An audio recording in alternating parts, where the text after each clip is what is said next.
కార్యకర్తలను పట్టించుకోని వారు ఇబ్బంది పెట్టే నాయకులు పార్టీకి అవసరం లేదని తెలుగుదేశం అధినేత చంద్రబాబు తేల్చెప్పారు. కష్టపడ్డ వారిని గుర్తించి ప్రోత్సహిస్తామని పార్టీ 44వ ఆవిర్భావ వేడుకల వేదికగా భరోసా ఇచ్చారు. 50% సీట్ల పెంపు, 33% రిజర్వేషన్లతో కార్యకర్తలు, మహిళలకు అవకాశాలు మెరుగుపడతాయని తెలిపారు. అమరావతి దేవతల రాజధాని కాబట్టే కొందరు రాక్షసులకు ఇష్టం లేదని జగన్ను ఉద్దేశించి దుయ్యబట్టారు. అలాంటి వారిని శాశ్వతంగా అమరావతికి రాకుండా ప్రజలే చేయాలని పిలుపునిచ్చారు.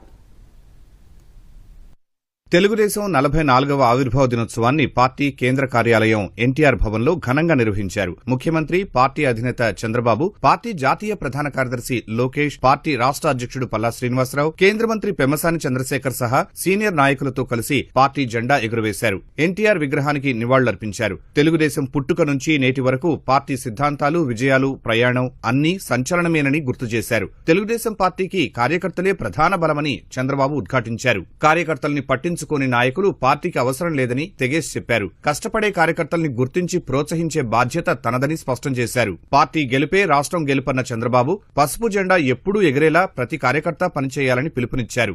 ఎవరు బాగా పనిచేస్తే వాళ్లే ప్రజాప్రతినిధులు కూడా. 3 ఏళ్లు 50% అసెంబ్లీ సీట్లు పెరుగుతున్నాయి, 33% ఆడబిడ్డలకు రిజర్వేషన్లు వస్తున్నాయి. ఇది శుభవార్త. ఎవరైనా పోటీ పడాలంటే అంటే కట్ త్రోట్ గా కాదు, అడ్డుదొడ్డంగా కాదు, కష్టపడి పనిచేసి క్రమశిక్షణతో పనిచేసి మీరెక్కడున్నా మీ సామర్థ్యాన్ని, మీ శక్తిని మీరు నిరూపించండి. మిమ్మల్ని ఐడెంటిఫై చేసే బాధ్యత ప్రధాన కార్యదర్శి లోకేష్ గారిది. దాన్ని అమలు చేసే బాధ్యత నాది. పార్టీ కార్యకర్తల వల్లనే మనం ఇక్కడ ఉన్నాం అనే విషయం అనునిత్యం గుర్తుపెట్టుకోవాలి. పార్టీ కార్యకర్తలను పట్టించుకొని వాళ్ళని ఇబ్బంది పెట్టే నాయకులు నాకు అవసరం లేదని మరొకసారి మీ అందరికీ విజ్ఞప్తి చేస్తున్నా. వెనుకబడిన వర్గాలకు అన్ని విధాలుగా అండగా నిలిచిన పార్టీ తెలుగుదేశం అని చంద్రబాబు అన్నారు. అమరావతిని ఎవరూ ఇంచు కూడా కదల్చలేని విధంగా శాసనసభలో తీర్మానం చేశామని గుర్తు చేశారు. భవిష్యత్తు నగరంగా అమరావతిని నిర్మిస్తున్నామని పునరుద్ఘాటించారు. ఇక 3 ముక్కలాట కుదరదని తేల్చి చెప్పారు. ఇంకా 3 ముక్కలాట లేదు. ఒకే రాష్ట్రం, ఒకే రాజధాని, అదే అమరావతి. శాసనసభలో తీర్మానం చేశాం. తొందరలోనే కేంద్రం కూడా చట్టం చేస్తుంది. ఇంకా రాబోయే రోజులు అమరావతిని ఇంచు కూడా కదిలించలేరు. ప్రజా రాజధాని అమరావతి, దేవతల రాజధాని అమరావతి. ఆ అమరావతి చెప్తే నిద్ర రాంది కొంతమందికి, శాశ్వతంగా నిద్ర రాదు. అమరావతికి వచ్చే పరిస్థితులు కూడా లేరు. ఇలాంటి అమరావతి వ్యతిరేక శక్తుల్ని శాశ్వతంగా అమరావతికి రాకుండా చేయాల్సిన బాధ్యత కూడా ప్రజలపైనే ఉందని చెప్పి విజ్ఞప్తి చేస్తున్నా. బీసీలకు రాజ్యాధికారం కట్టబెట్టాం, ఎస్సీలకు వర్గీకరణతో న్యాయం చేశాం, ఎస్టీలకు భూములు, పథకాలిచ్చి జీవితాలు మార్చాం, మైనారిటీల కోసం కార్పొరేషన్ పెట్టాం, వారి జీవన ప్రమాణాలు పెంచే కార్యక్రమాలు తెచ్చాం. తెలుగుదేశం పార్టీ విజయాలనే కాదు, సంక్షోభాలని, సవాళ్లను చూసింది. కానీ కొంతమంది ఆలోచిస్తున్నారు తెలుగుదేశం పార్టీని ఫినిష్ చేస్తామని. ఆ ఆలోచన వచ్చిన వాళ్లే ఫినిష్ అయ్యారు తప్ప తెలుగుదేశాన్ని ఏమీ చేయలేకపోయారు, ఏమీ చేయలేరు.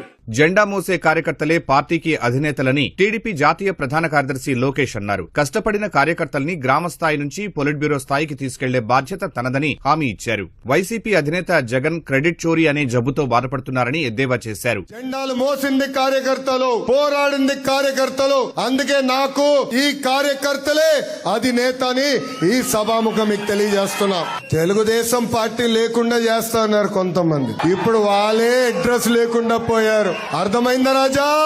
కష్టపడుతున్న కార్యకర్తలు మనం గుర్తించాలి. ఆ పవిత్రమైన బాధ్యత నా పైన కూడా ఉంది. కష్టపడిన కార్యకర్తను గ్రామ స్థాయి నుంచి పాలిట్ బ్యూరో స్థాయి వరకు తీసుకెళ్లాల్సిన బాధ్యత మన పార్టీ పైన ఉంది. ఈ మధ్యన జగన్ చూస్తుంటే బాధేస్తుందండి. ఆయనకి క్రెడిట్ చోరీ డిసార్డర్ అంటే క్రెడిట్ చోరీ జబ్బు, దాని పేరు సిసిడి అని నేను పెట్టి ఆయనకు వచ్చిందండి. మొన్నే నుంచుని ఏకంగా ఆసిలర్ మిత్తల్ ప్రాజెక్ట్ ఆంధ్ర రాష్ట్రానికి రావట్లేదు, లోకేష్ అబద్ధాలు చెప్తానంటాడు. భూమి పూజ అయిన తర్వాత ఏకంగా ఆయన బయటకు వచ్చి నేనే తీసుకొచ్చాను, వాళ్ళ భూమి నేనే గెట్టేచ్చా అంటాడు. పాపం ఈ జబ్బు నుంచి త్వరగా కోలుకోవాలని ఈ సభాముఖంగా ఆ దేవుడు కూడా నేను ప్రార్థిస్తున్నా. ఎన్టీఆర్ వేసిన పునాదిని చంద్రబాబు మరింత బలపరిచారని పార్టీ రాష్ట్ర అధ్యక్షుడు పల్లా శ్రీనివాసరావు అన్నారు. లోకేష్ భవిష్యత్తుకు భరోసా ఇచ్చే నాయకుల్లా ఎదిగారని చెప్పారు. పవిత్రమైనటువంటి ఆలోచనతో కీర్తిశేషులు నందమూరి తారక రామారావు గారు ఈ పార్టీ పెడితే దాన్ని అన్ని వర్గాల వారికి అవకాశాలు కల్పించి పార్టీ 44 సంవత్సరాలుగా నడిపించేటువంటి అనుభవం ఉన్నటువంటి నాయకత్వం చంద్రబాబు నాయుడు గారి ద్వారా అయితే భవిష్యత్తుకి డోకాలేనటువంటి నాయకత్వం మన భవిష్యత్తు నాయకుడు లోకేష్ ద్వారా ఉందని చెప్పి తెలియజేస్తున్నా. ఇదే నేపథ్యంలో ఆ పార్టీ కోసం కూడా మాట్లాడాలి. అధికారం మీద అడ్డు పెట్టుకుని డబ్బులు సంపాదించి ఒక అవినీతి పునాదుల మీద పార్టీ నిర్మాణం చేసి అధికారం ఒక ఛాన్స్ అధికారం తీసుకొచ్చి తెలుగు వారిని విడదీసి కక్ష సాధించి అనేక మంది ప్రాణ మానాలకి పోయేటట్టు కారకుడు. అందుకే ప్రతి కార్యకర్తకి తెలియజేస్తున్నా, అందరూ 20-29 లక్ష్యంగా స్వర్ణాంధ్రప్రదేశ్ లక్ష్యాలుగా పెట్టుకుని ముందుకు వెళ్లాలని చెప్పేసి అందరినీ కోరుతున్నారు. టీడీపీ 44వ ఆవిర్భావ దినోత్సవ సభలో పార్టీ ఆవిర్భావం నుంచి ఇప్పటి వరకు జరిగిన ముఖ్య ఘట్టాలతో వీడియో ప్రజెంటేషన్ ఇచ్చారు. ఎన్టీఆర్ రథయాత్ర, టీడీపీ ప్రభుత్వాల్లో అమలు చేసిన సంక్షేమ కార్యక్రమాలు, విధాన నిర్ణయాలను వీడియోలో ప్రదర్శించారు. పార్టీ కోసం లోకేష్ చేసిన కృషిని, యువగళం పాదయాత్రను వివరించారు. వైసీపీ ప్రభుత్వంలో జరిగిన అరాచకాలు, దౌర్జన్యాలను అద్దం పట్టేలా వివరించారు. వివేక హత్య అంశాన్ని ప్రత్యేకంగా ప్రస్తావించారు.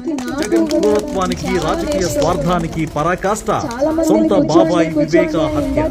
స్టంట్ వేశారని తెలిసినా కూడా గుండెలపై గుద్ది మోకాళ్లపై కూర్చోబెట్టి లెటర్ రాయించుకుని ఆ తర్వాత బాత్రూమ్ కి లాక్కెళ్లి గొడ్డలతో తలపై వేట్లు వేసి ప్రాణం తీశారు. సభ అనంతరం పార్టీ సీనియర్ కార్యకర్తలకు ముఖ్యమంత్రి చంద్రబాబు తన నివాసంలో ఆత్మీయ విందు ఇచ్చారు. టీడీపీ ఆవిర్భావం నుంచి పార్టీకి సేవలందించిన కార్యకర్తలను విందుకు ఆహ్వానించారు. కార్యకర్తల ఆరోగ్య, కుటుంబ పరిస్థితులను చంద్రబాబు, లోకేష్ అడిగి తెలుసుకున్నారు. వస్త్రాలు, శాలువాలతో కార్యకర్తలను సత్కరించారు.